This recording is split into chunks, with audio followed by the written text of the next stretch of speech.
श्रोता बंधुओं, आपका हार्दिक स्वागत है। आज मैं महिला भक्त शिरोमणि मीराबाई की चर्चा करने जा रहा हूं। भारत में हजारों महिला भक्त हुई हैं, जिनकी चर्चा की जाती है, जिनकी कथा होती है। गार्गी, सबरी,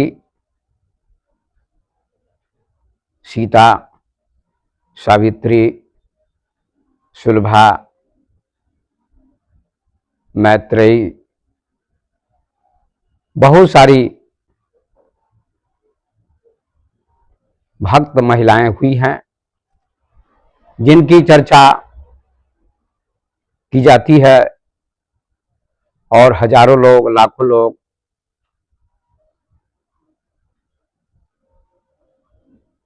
उन भक्त महिलाओं के बारे में सुनते हैं। तो आज मैं मीराबाई के संबंध में बताना चाहता हूं। मीराबाई एक महान महिला भक्त हुई है, जिनकी चर्चा बहुत लोग करते हैं और जिनको पूरा भारत जानता है। तो आज मैं उन्हीं की चर्चा करने जा रहा हूं। आज का प्रसंग है मीराबाई का समर्पण, अर्थात मीराबाई की समर्पण भक्ति आज का प्रसंग है। तो आइए चलते हैं मीराबाई की समर्पण भक्ति अत्यंत बेजोड़ है और भक्ति से भगवान की प्राप्ति होती है, क्योंकि भक्ति में समर्पण होता है। भक्ति में तर्क नहीं होता है। तर्क विज्ञान के जगत में होता है, क्योंकि विज्ञान के जगत में बुद्धि का सहारा लिया जाता है। विज्ञान में तर्क होता है, पर भक्ति में तर्क नहीं होता है। विज्ञान तर्क पर आधारित है, बिना तर्क के कोई खोज नहीं हो सकती है। जैसे न्यूटन का नाम आपने सुना होगा कि बगीचे में टहलते हुए एक फल को गिरते हुए देखा, तो उनको तर्क हुआ कि फल नीचे क्यों गिरा। तो उन्होंने रिसर्च किया, पता लगाया कि पृथ्वी में गुरुत्वाकर्षण होता है, जिसके कारण फल नीचे गिरा। तो उन्होंने तर्क क्या किया, फल नीचे क्यों गिरा, ऊपर क्यों नहीं गया। तो ये तर्क का विषय है, विज्ञान तर्क का विषय है और बुद्धि तर्क करती है। पर भक्ति में हृदय की प्रधानता होती है। इसलिए भगवान को पाने के लिए हृदय के समर्पण की जरूरत है, बुद्धि की जरूरत नहीं है, क्योंकि बुद्धि में तर्क होता है और हृदय में तर्क नहीं होता है। जैसे कहीं कोई कार्यक्रम होता है, शादी विवाह होता है, तो उसमें बोर्ड तैयार होता है और बोर्ड पर लिखा जाता है कि आपका हार्दिक स्वागत है। इसका मतलब है वहां हृदय की प्रधानता है। बौद्धिक आपका स्वागत, बौद्धिक स्वागत किया जाता है, ऐसा नहीं लिखा जाता। आपका हार्दिक स्वागत किया जाता है, आपका बौद्धिक स्वागत किया जाता है, ऐसा नहीं लिखा जाता है। ये समाज के लोग जानते हैं, पर चिंतन बहुत कम लोग कर पाते हैं। तो विज्ञान के जगत में, बाह्य जगत में बुद्धि की प्रधानता होती है और भगवान को पाने के लिए हृदय की प्रधानता होती है, और हृदय में समर्पण होता है, तर्क नहीं होता है, और तर्क से परमात्मा की प्राप्ति हो नहीं सकती है, श्रद्धा से होती है। श्रद्धावान लभते ज्ञानम। तो आइए मीराबाई की जो समर्पण भक्ति है उसकी चर्चा करता हूं। मीराबाई एक महान महिला भक्त हो गई है, और मीराबाई का जीवन भक्ति पर आधारित था। मीरा का जीवन परिचय लोग जानते हैं और कुछ लोग नहीं जानते हैं। कहा जाता है कि मीरा जब 5 वर्ष की थी तो बचपन से उसके मन में भक्ति का उदय हुआ था, क्योंकि मीरा पूर्व जन्म की भक्त थी। अनंत जन्मों का संस्कार व्यक्ति के जीवन में काम करता है। तो मीरा 5 साल की थी, ऐसा उल्लेख आता है,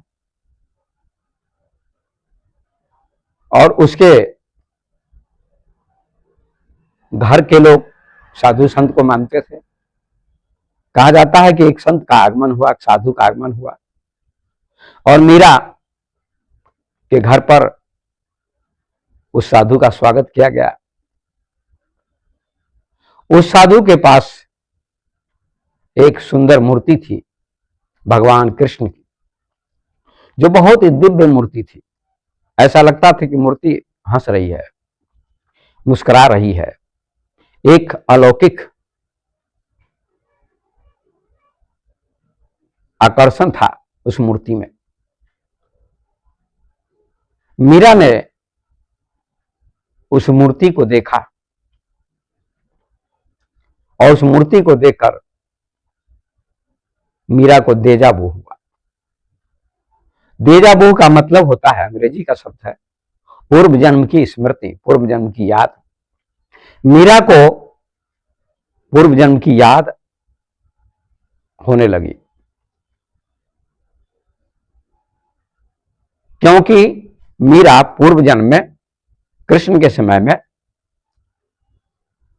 ललिता नाम की एक गोपी थी, ऐसा वर्णन आता है, और भगवान कृष्ण के साथ रासलीला में नृत्य करती थी, सम्मिलित होती थी। और कहा जाता है कि वही ललिता 500 वर्ष पहले राजस्थान में मीरा के रूप में अवतरित हुई। तो मीरा को देजा वो हुआ, पूर्व जन्म की याद आई कि मैं तो इन्हीं की गोपी जन्म जन्म से हूं, और यही मेरे पति हैं, भगवान हैं। तो मीरा को देजा वो हुआ। अब लोग प्रश्न करेंगे कि पूर्व जन्म की याद कैसे हो सकती है। गीता में भी भगवान कृष्ण कहते हैं, अर्जुन तेरे और मेरे बहुत से जन्म हो चुके हैं, पर मैं सभी जन्मों की बात को जानता हूं, तू नहीं जानता है। बहुनी में व्यतीतानी जन्मानी तब चार्जुना तान्य हम सर्वाणी न तुम व्यथ परम तप। मैं सभी जन्मों की बात को जानता हूं, तू नहीं जानता। एक श्री कृष्ण कहते हैं, और पूर्व जन्म को जाना जा सकता है, उसके लिए साधना होती है। मीरा ने ऐसी साधना की होगी।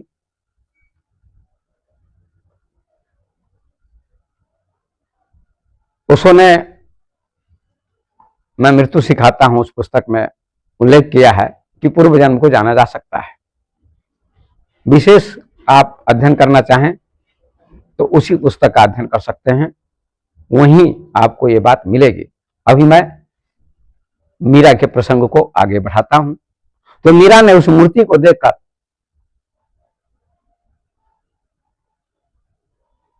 यह अनुभव किया कि यही मेरे गिरधर गोपाल हैं, और उसने मन ही मन उस मूर्ति को अपना पति मान लिया, भगवान मान लिया, और उस साधु से मूर्ति मांगने लगी। लेकिन उस साधु ने मीरा को मूर्ति नहीं दी, क्योंकि साधु मूर्ति की पूजा करता था। तो साधु भी बड़ा हट्टी था, उसने मीरा को मूर्ति नहीं दी और साधु चले गए अपने आश्रम में। इधर मीरा मूर्ति के लिए परेशान हो गई, खाना पीना सबका त्याग मीराबाई ने कर दिया, और उसने हट किया कि जब तक वह मूर्ति नहीं मिलेगी तब तक मैं न भोजन करूंगी न पानी पीऊंगी। उसके हट से उसके घर के लोग परेशान हो गए।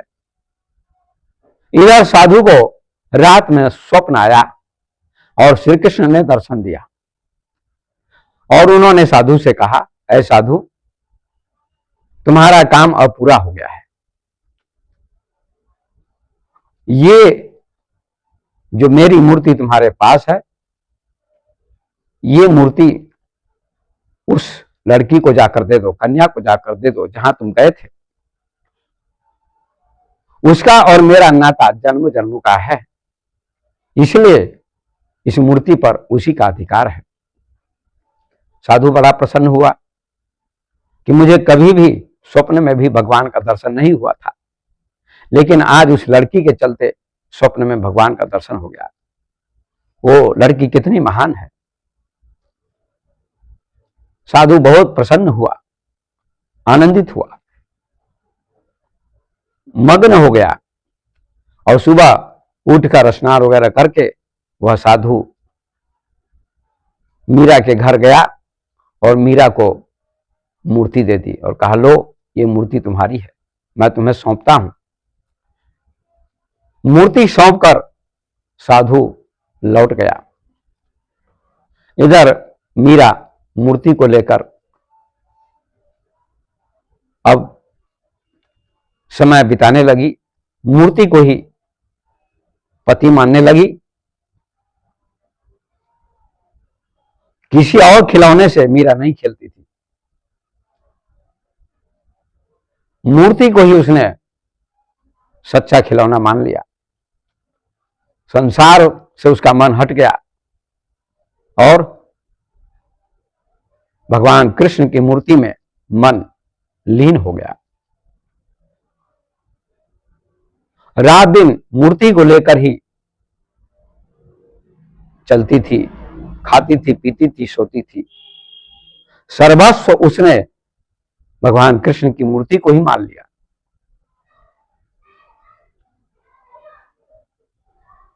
धीरे धीरे वो मीराबाई बड़ी होने लगी।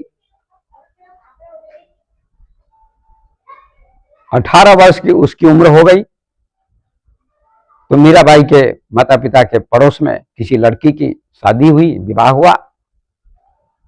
मीराबाई ने अपनी मां से पूछा, मां, इस लड़की का विवाह हो रहा है,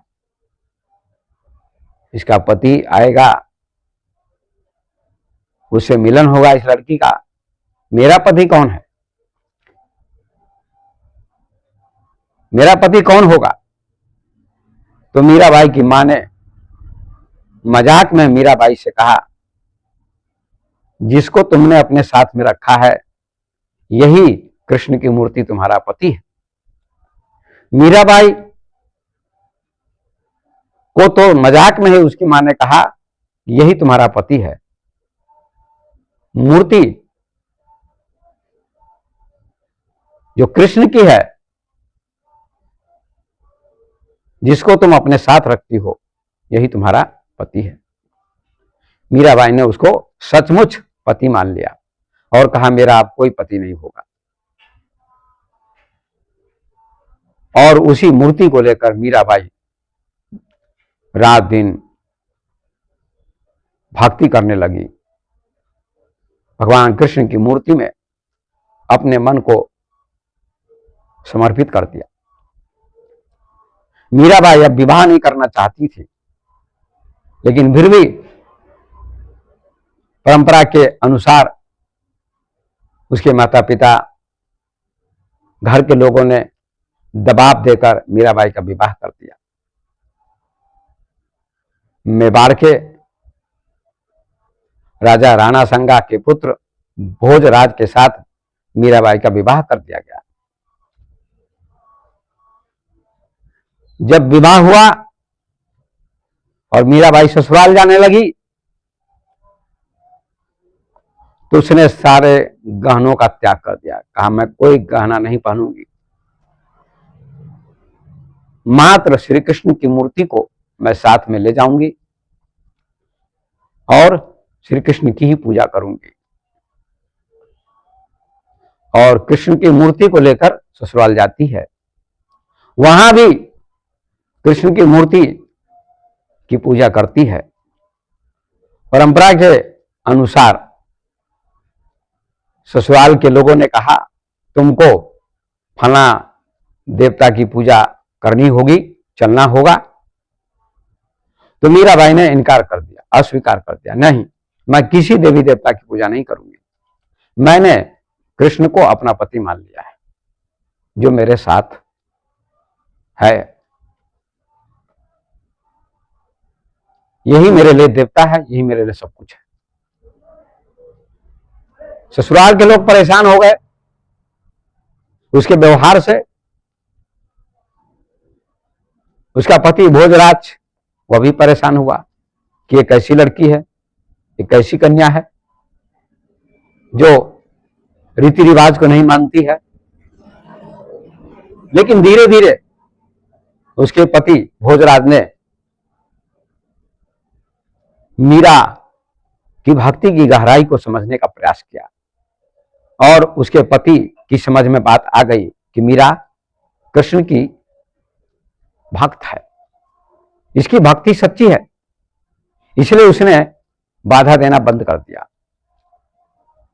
और उसके लिए एक मंदिर बनवा दिया कि तुम भक्ति करो कृष्ण की, तुम्हें कोई बाधा नहीं पहुंचाएगा, मैं तुम्हारी रक्षा करूंगा। तो उसका पति तो अच्छा था, उसकी रक्षा करता था। कहते हैं कि किसी युद्ध में भोजराज की मृत्यु हो गई, मीरा के पति की मृत्यु हो गई। अब उसका देवर था विक्रमाजीत सिंह और ससुर का नाम था राणा संगा। इन लोगों को मौका मिला कि मीरा को अब सताना है, क्योंकि मीरा किसी सामाजिक परंपरा को नहीं मानती थी, केवल कृष्ण की भक्ति करती थी। उसी मूर्ति के सामने नाच करती थी, नृत्य करती थी, पागल हो जाती थी। परिवार के लोग परेशान हो गए, ससुराल के लोग परेशान हो गए कि यहां की जो परंपरा है, सामाजिक परंपरा है, इसका मीरा विरोध कर रही है। और परिवार के लोग कहने लगे कि तुम्हारे पति का देहांत हो चुका है।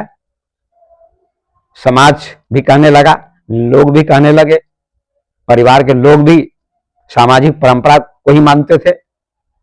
तो सब ने कहा कि तुमको परंपरा के अनुसार सती हो जाना चाहिए, क्योंकि पहले सती प्रथा चलती थी। तो मीरा ने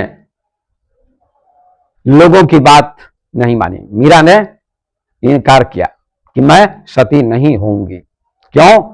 क्योंकि मेरा पति मरा ही नहीं है, मैं विधवा नहीं हुई हूं, मेरा असली पति कृष्ण है।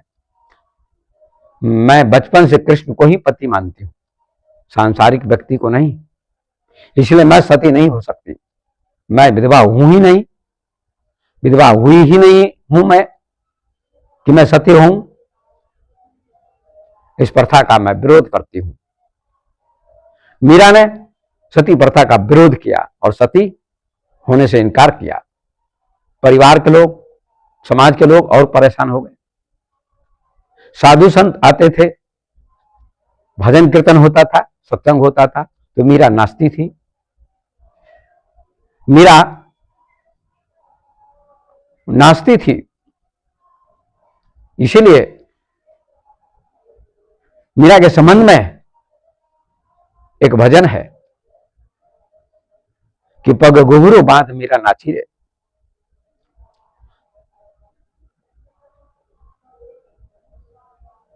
लोग कहे मीरा बही बाबरी, सास कहे कुल नासी रे, पग घुंघरू बांध मीरा नाची रे।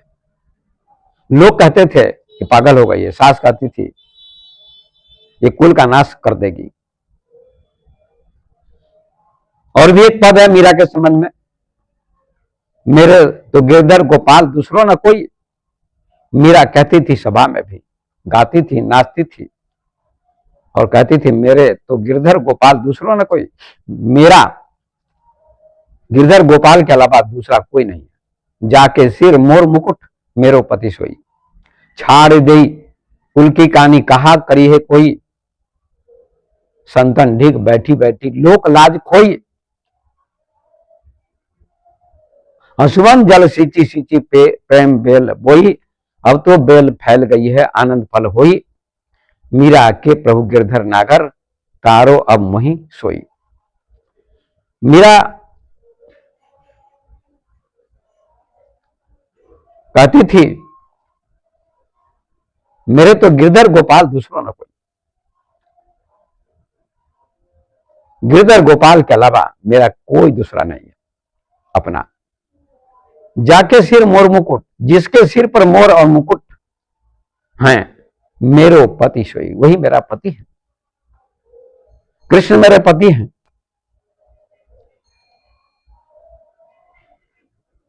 जाके सिर मोर मुकुट मेरो पति सोई। शरीर का पति तो सांसारिक व्यक्ति होता है, लेकिन आत्मा का पति, प्राणों का पति परमात्मा होता है, कृष्ण होता है।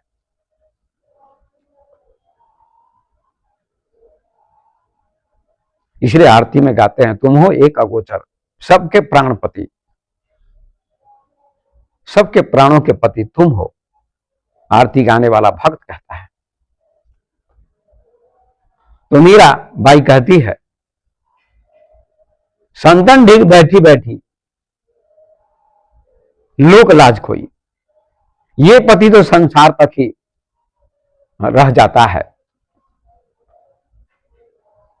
सांसारिक पति, लेकिन जो परमात्मा रूपी पति है वो मृत्यु के बाद भी साथ देता है। उसकी भक्ति साथ देती है, वो उसकी भक्ति ही साथ में जाती है।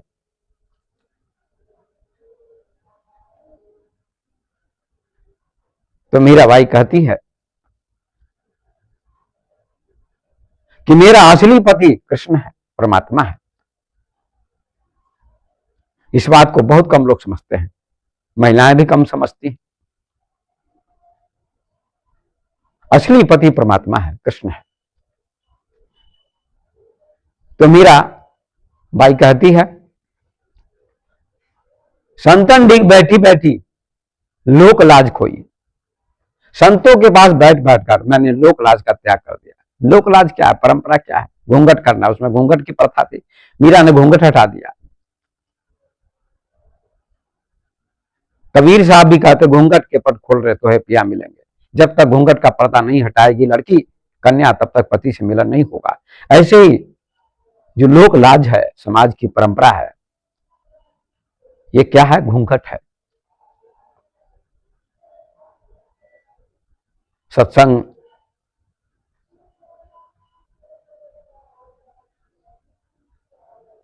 में मीरा जाती थी, कीर्तन करती थी और घूंघट नहीं करती थी।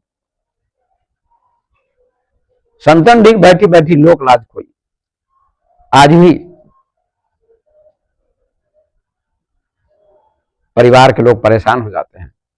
कोई बहू, कोई लड़की अगर भक्ति करती है सामाजिक परंपरा से ऊपर उठकर तो समाज को बहुत परेशानी होती है, परिवार के लोगों को बहुत परेशानी होती है कि कुल की परंपरा का ये हनन कर रही है, कुल की परंपरा को मिटा रही है। इसी प्रकार से मीरा के ससुराल के लोगों ने कहा कि ये कुल की जो परंपरा है मीरा मिटा रही है। मीरा विद्रोही हो गई थी, क्रांतिकारी थी, सामाजिक अंधविश्वासों का उसने विरोध किया और कहा संतन ढीक बैठी बैठी, संतों के पास बैठ बैठकर मैंने लोक लाज का त्याग कर दिया। मीरा की दृष्टि में सारा जगत कृष्ण ही कृष्ण है, जित देखो तित श्याम में है। मीरा सब जगह कृष्ण को ही देखती थी, मीरा की दृष्टि कृष्णमय हो गई थी।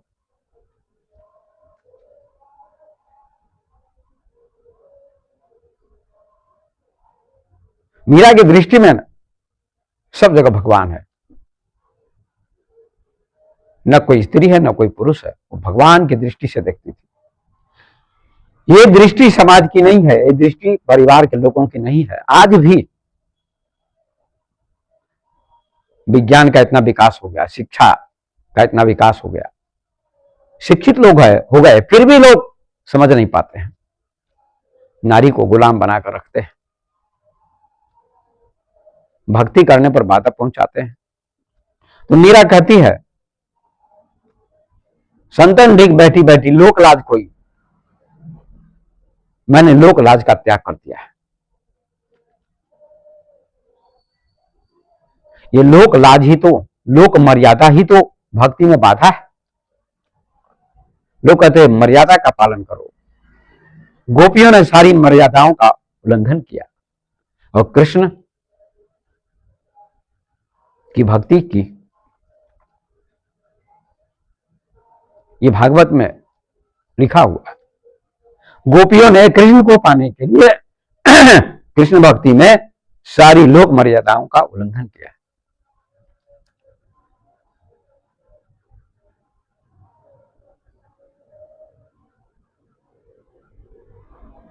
गोपियों ने भी कहा कृष्ण ही हमारे पति हैं।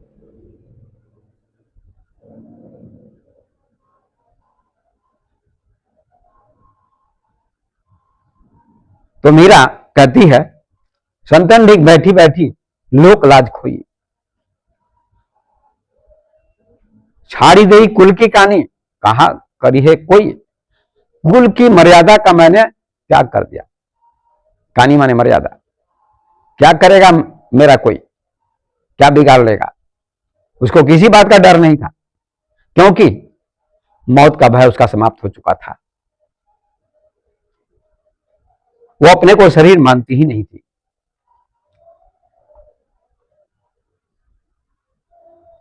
जिसको सारा जगत कृष्ण दिखाई पड़े, परमात्मा दिखाई पड़े, उसको मृत्यु का भय समाप्त हो जाता है। छाड़ी गई कुल की कहानी कहा करी है कोई, मेरा कोई क्या बिगाड़ लेगा। कुछ नहीं बिगाड़ सकता है। और मस्त होकर भक्ति करती थी, नाचती थी, गाती थी।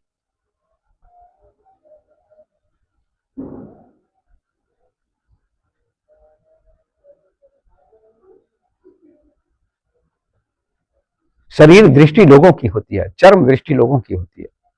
महिला और पुरुष देखते हैं, ये महिला है, ये पुरुष है।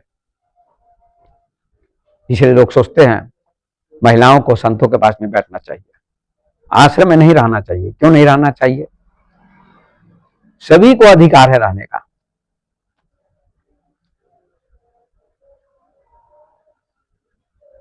संतों की दृष्टि में न महिला न पुरुष है, वहां वो चेतना को देखते हैं, शरीर को नहीं देखते हैं।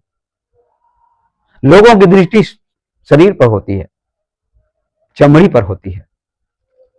लोग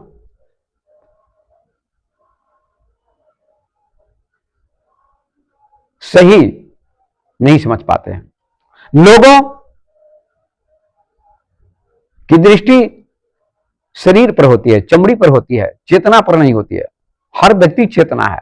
स्त्री भी अपने को स्त्री समझती है, ये भी गलत है। स्त्री केवल देह नहीं है, वो चेतना है। इसका बोध स्त्री को भी होना चाहिए कि मैं देह नहीं हूं, मैं आत्मा हूं। यही ज्ञान मीरा को हो चुका था। आज पढ़ी लिखी महिला भी ये समझती है कि मैं महिला हूं, मैं स्त्री हूं, ये उसका भ्रम है और समाज के दायरे में, समाज की सीमा में जीती है। उसको ये बोध होना चाहिए कि मैं चेतना हूं।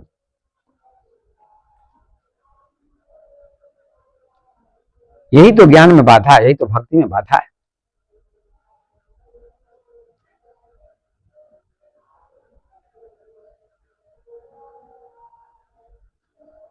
समाज अभी भी बहुत नीचे तल पर जी रहा है।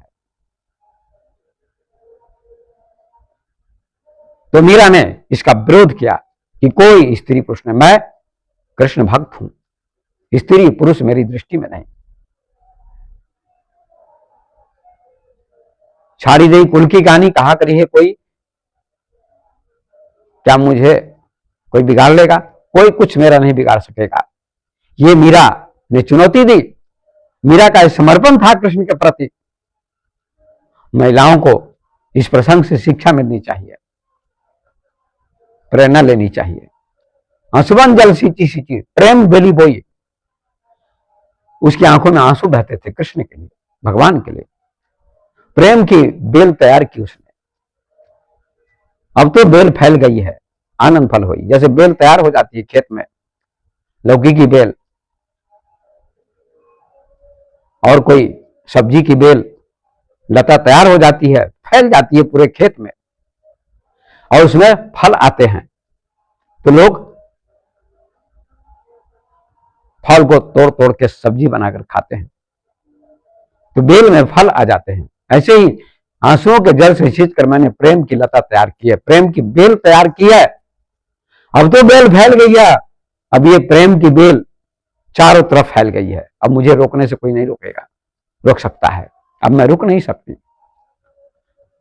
अब तो बेल फैल गई है, आनंद फल हुई, अब आनंद का फल मिल रहा है। आंसुओं जल सींची से, आंसुओं के जल से सींच कर मैंने प्रेम की बेल तैयार की है, प्रेम की लता तैयार की है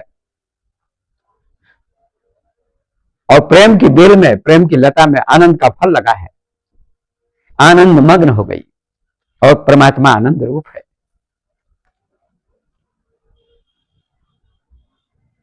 परमात्मा रस रूप है। आंसुवन जल सींची सींची प्रेम बेली बोई, बेल बोई, अब तो बेल फैल गई है, आनंद फल हुई। सर्वत्र उसका प्रेम फैल गया, उसकी बेल फैल गई और आनंद का फल मिलने लगा। आनंदित हो गई। मीरा के प्रभु गिरधर नागर तारो अब मोहि सोई। मीरा कहती है, हे गिरधर नागर, अब मुझे तारो, अपनी शरण में ले लो, अब संसार के शरण में मैं नहीं जाऊंगी। तो वहां भी बहुत उसको कष्ट दिया जाने लगा, क्योंकि उसका पति मर चुका है, जो रक्षा करता था मर चुका है। अब उसके देवर, उसके ससुर परेशान करने लगे मीरा को और कहा, ये भक्ति छोड़ दो, इस भक्ति का त्याग कर दो, बाहर मत नाचो, संतों के पास मत जाओ। लेकिन मीरा ने किसी की बात नहीं मानी। तो उसके ससुर, देवर सब ने मिलकर कहा कि तुम्हारी परीक्षा ली जाएगी, अगर तुम्हारी भक्ति सच्ची होगी तो बच जाओगी, अगर झूठी होगी तो नहीं बच पाओगी। मीरा ने कहा, क्या है परीक्षा, बताइए। तो उसके ससुर और देवर ने कहा, तुमको जहर पीना होगा, तुमको जहर पीना होगा, ये तुम्हारी परीक्षा है। मीरा ने कहा, ठीक है, कोई बात नहीं। उसके लिए भी मीरा तैयार हो गई। ये है समर्पण परमात्मा के प्रति, कृष्ण के प्रति, गुरु के प्रति। शिष्य का समर्पण होना चाहिए, भक्त का समर्पण होना चाहिए भगवान के प्रति, गुरु के प्रति।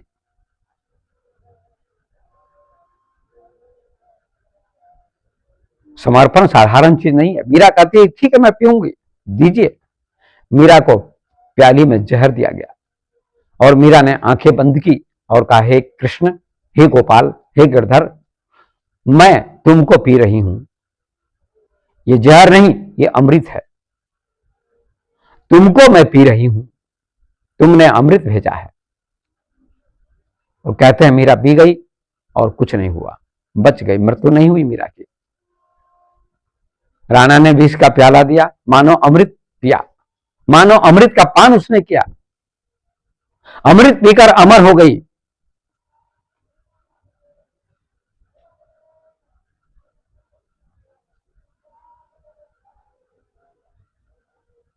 और कहते हैं कि दूसरी परीक्षा भी ली गई, पिटारी में सर्प भेजे गए और मीरा से कहा गया यदि तुम्हारी भक्ति सच्ची है, कृष्ण भक्ति सच्ची है, तुम्हारा समर्पण है कृष्ण के प्रति, तो इसको खोलो और देखो क्या है इसमें।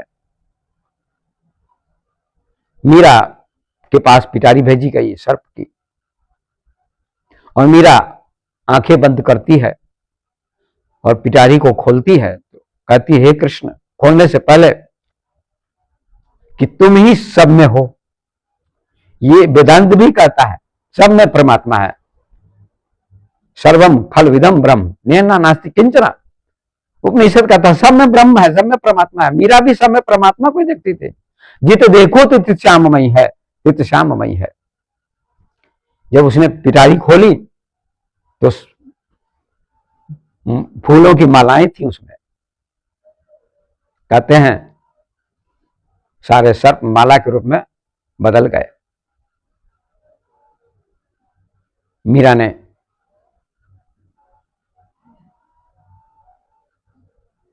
सर्प में भी कृष्ण को देखा, परमात्मा को देखा। कहते हैं अब राणा संगा, विक्रमादित्य सिंह सब परेशान हो गए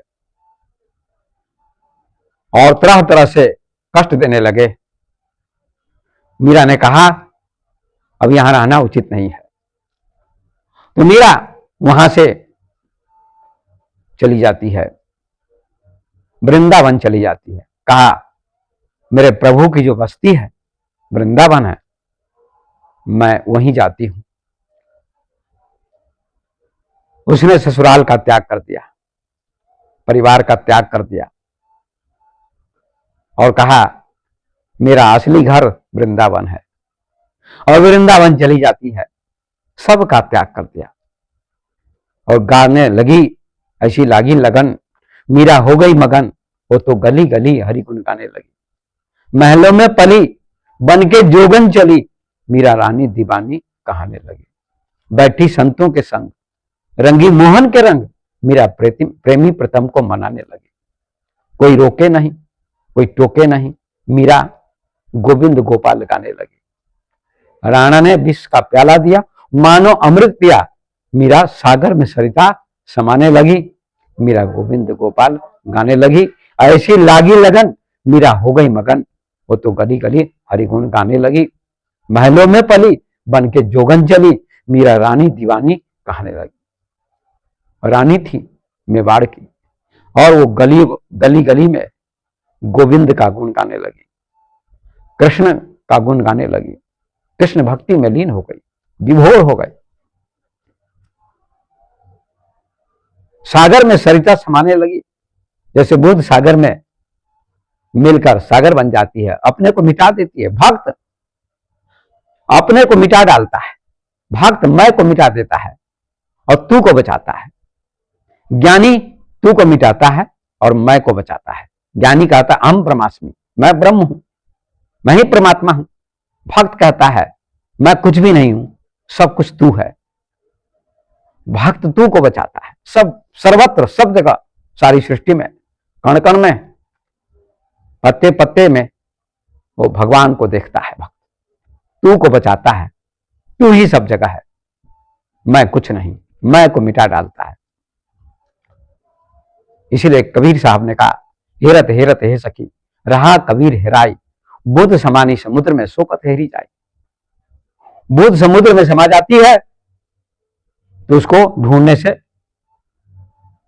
कोई नहीं पा सकेगा, सागर बन जाती है। हेरत हेरत हे सखी, रहा कबीर हेराई, बुद्ध समानी समुद्र में, बुद्ध समुद्र में समा गई, सोकत हेरी जाए, उसको कैसे खोजा जा सकता है। ऐसे भक्त बुद्ध के रूप में होता है और परमात्मा सागर होता है, उसमें समा जाता है। खोज डाला कुल कुल जहां में, कुछ पता तेरा नहीं, जब पता तेरा चला तो अब पता मेरा नहीं। किसी ने कहा है, खोज डाला कुल जहां में, भक्त कहता है सारी सृष्टि में मैंने तुमको खोजा, तो उस परमात्मा को खोजा, तेरी खोज की, कहीं तेरा पता नहीं चला। खोज डाला कुल जहां में, कुछ पता तेरा नहीं, जब पता तेरा चला तो अब पता मेरा नहीं। जब तेरा पता चला तो मेरा पता खत्म हो गया, मैं खत्म हो गया। बूंद समुद्र में, समुद्र को ढूंढने गई समुद्र के पास, जब समुद्र में लीन हो गई तो उसका पता खत्म हो गया, अब सागर बन गई बूंद। भक्त बूंद है, परमात्मा सागर है, विराट है, उस विराट में समा जाता है।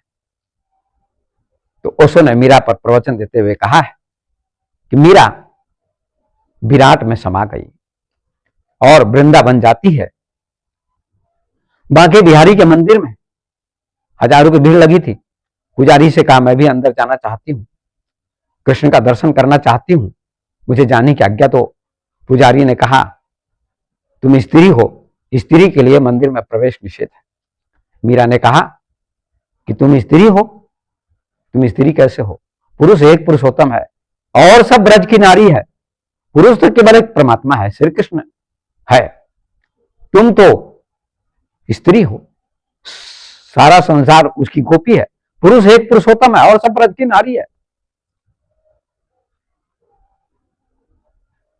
तुम अपने को पुरुष कैसे मानते हो?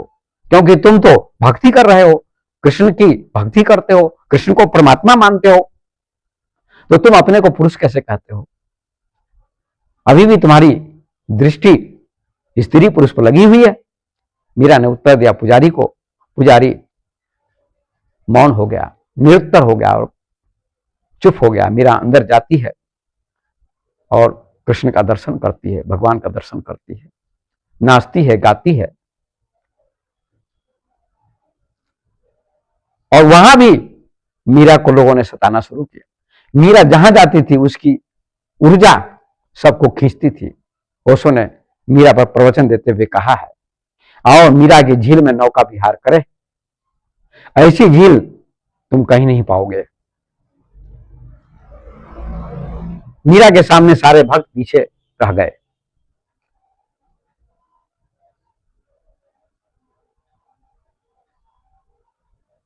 तो मीरा को वहां भी लोगों ने सताना शुरू किया। वृंदावन में भी हजारों की भीड़ लग जाती थी जब वह नृत्य करती थी।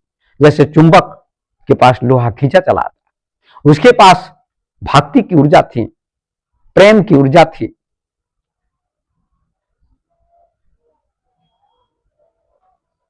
मीरा वृंदावन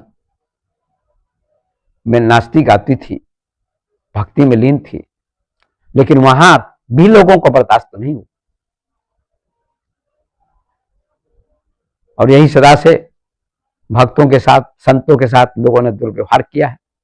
एक भक्त कोई आगे बढ़ जाता है, एक संत कोई ज्ञानी बन जाता है, कोई व्यक्ति कोई ज्ञानी बन जाता है, तो सब जगह उसके साथ दुर्व्यवहार होता है। क्रांति करने वाले के साथ दुर्व्यवहार होता है। मीरा क्रांतिकारी थी, मीरा परंपरा से ऊपर उठ चुकी थी और परंपरा में जीने वाले लोग सत्यवादी को, प्रेमी को बर्दाश्त नहीं कर सकते।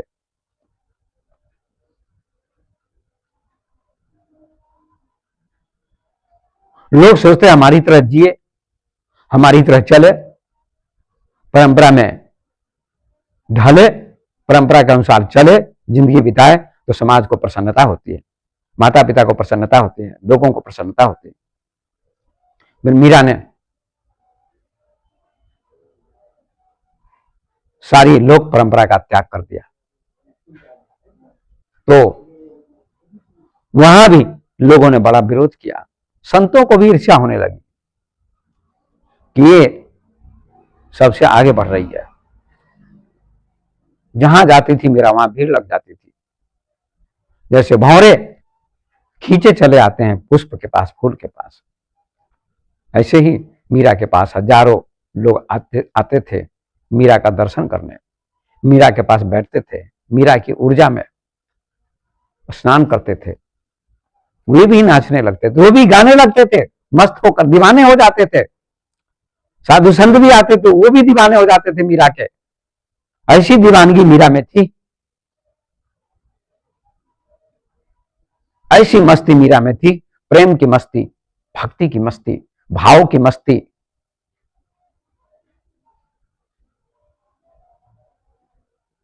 तो लोगों ने वहां से भी मीरा को भगाने का प्रयास किया।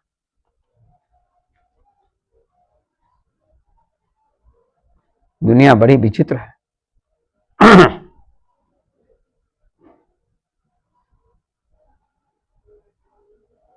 प्रेम के मार्ग पर, भक्ति के मार्ग पर चलने वाले व्यक्ति को बहुत कठिनाई आती है।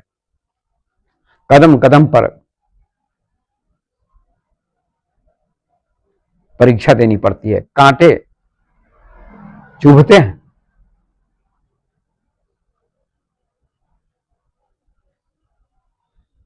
आप लोगों ने सुना होगा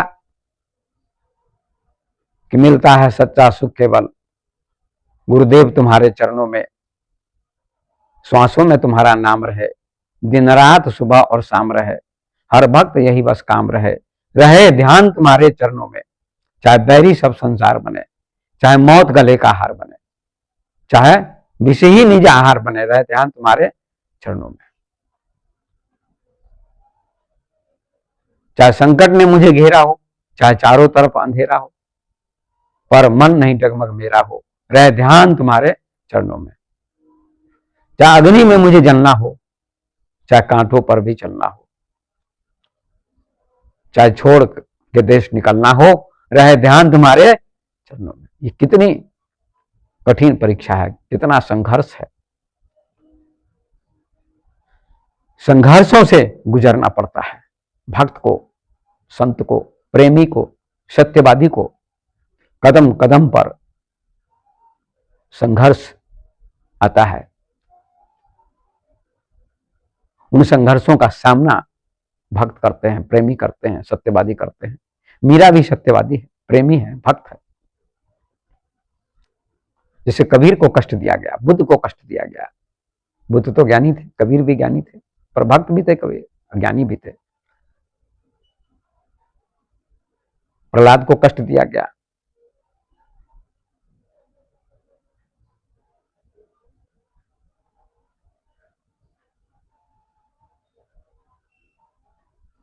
ओशो को कष्ट दिया गया, सारी दुनिया के लोगों ने विरोध किया। तो बड़े बड़े संतों को, ज्ञानियों को, क्रांतिकारियों को लोग बर्दाश्त नहीं करते, देश बर्दाश्त नहीं करता, समाज बर्दाश्त नहीं करता। ईसा मसीह को सूली पर चढ़ा दिया लोगों ने, सूली पर लटका दिया, और आज आधी दुनिया ईसाई है। तो मीरा वृंदावन में भी मस्त थी, नाचती गाती थी, कृष्ण की भक्ति में डूब गई थी। उसको कुछ भी पता नहीं था कि दुनिया में क्या हो रहा है। लोगों ने वहां से भी मीरा को भगाने का प्रयास किया।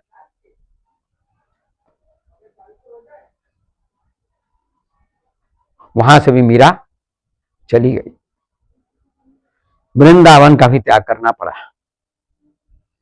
यही होता है,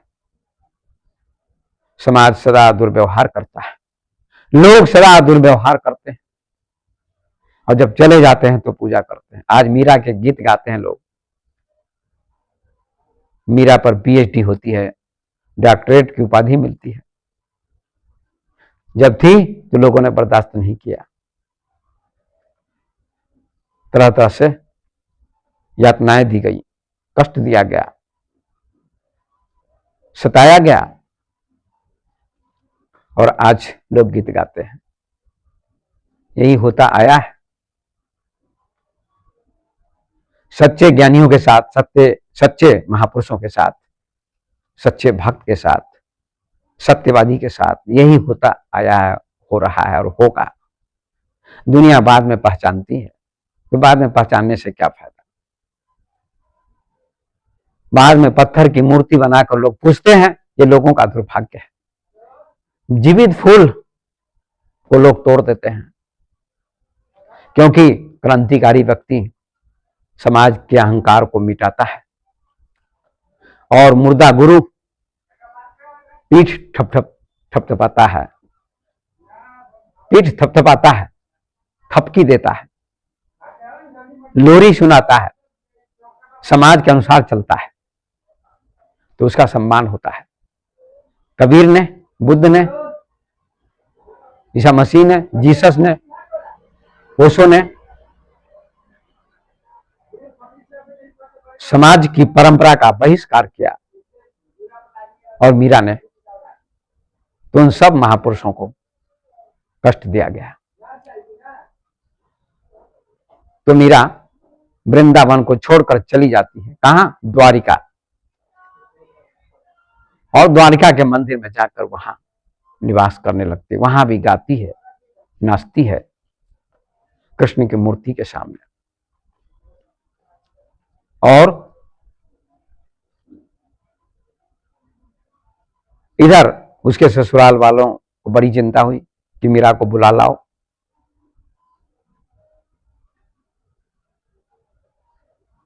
मीरा को बुलाने के लिए उसके देवर ने 100 लोगों को भेजा, जाओ मीरा को बुला लाओ, अब मैं मीरा का स्वागत करूंगा। 100 लोग जाते हैं और उसके देवर विक्रमाजीत सिंह ने कहा कि नहीं आएगी तो आप लोग धरना दे देना। लोग जाते हैं और मीरा से कहते हैं आप चलो, आपका स्वागत होगा, बहुत सताया गया, आपको बहुत कष्ट दिया गया, वापस चलो, आप ससुराल में, अपने नगर में चलो, अपने घर पर चलो, आपका स्वागत होगा, सभी आपसे क्षमा चाहते हैं। मीरा ने कहा, मीराबाई ने कहा, अब मैं भगवान से पूछ लेती हूं, भगवान से ही पूछ लेती हूं कि मैं घर जाऊं कि आप में समा जाऊं। तो ऐसा उल्लेख आता है, वर्णन मिलता है। मीरा कृष्ण से पूछती है, भगवान से पूछती है कि अब तुम्हारी शरण में आ चुकी हूं, अब मैं संसार में जाना नहीं चाहती, संसार के लोग मुझे पहचान नहीं पाएंगे, संसार के लोगों ने पहचाना भी नहीं, ससुराल के लोगों ने पहचाना नहीं, अब मैं वापस लौटकर संसार में जाना नहीं चाहती। कोई भी बूंद सागर में गिर जाती है, समा जाती है, तो उसको वापस लौटाया नहीं जा सकता, उसमें समा जाती है बूंद। अब मैं भी आप में समाना चाहती हूं। तो कहते हैं कृष्ण, भगवान कृष्ण कहते हैं अब तुम्हें संसार में जाने की जरूरत नहीं है, जो मेरी शरण में आ जाता है वो मुझ में समा जाता है,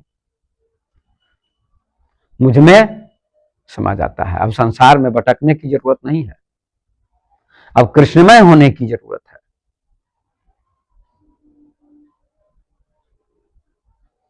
तो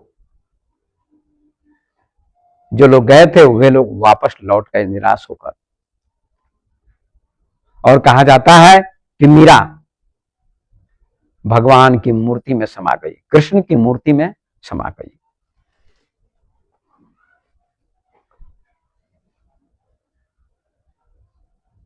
इसका मतलब कि भक्त भगवान हो जाता है। जानत तुम्हें तुम्हें हो जाई, सोई जाना ही तही देहु जनाई, रामचरितमानस में भी तुलसीदास ने लिखा है। जो भगवान को जानना चाहता है भगवान उसको जना देते हैं, और उसी में भक्त समा जाता है, भक्त भगवान में बन जाता है।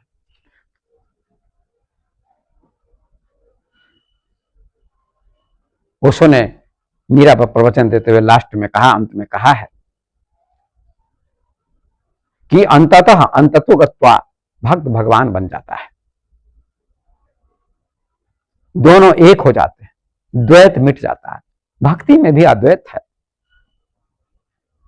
और वेदांत में भी अद्वैत है, और भक्ति में भी अद्वैत है। भक्त और भगवान एक हो जाते हैं, सीमा मिट जाती है। तो मीरा भगवान में समा गई और भगवान बन गई। ये है मीरा की समर्पण भक्ति। आज भी मीरा की समर्पण भक्ति से महिलाओं को शिक्षा लेनी चाहिए, नारियों को शिक्षा लेनी चाहिए, लोगों को शिक्षा लेनी चाहिए। इतनी समर्पण भावना होनी चाहिए। जब समर्पण होगा तो परमात्मा अपना हाथ भक्त के हाथ में डाल देगा और उसको अपनी तरफ खींच लेगा। ये भक्ति में ऐसा होता है।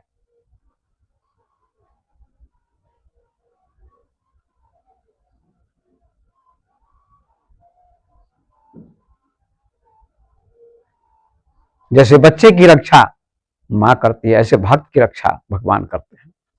और अंततोगत्वा अंत में भक्त भगवान में बन जाता है। यही भक्ति की महानता है, भक्ति की विशेषता है। तो आइए अब मैं अपनी वाणी को विराम दे रहा हूं। आज का प्रसंग था मीरा बाई की समर्पण भक्ति। समर्पण बहुत गहरी चीज है। भगवान को, परमात्मा को समझने के लिए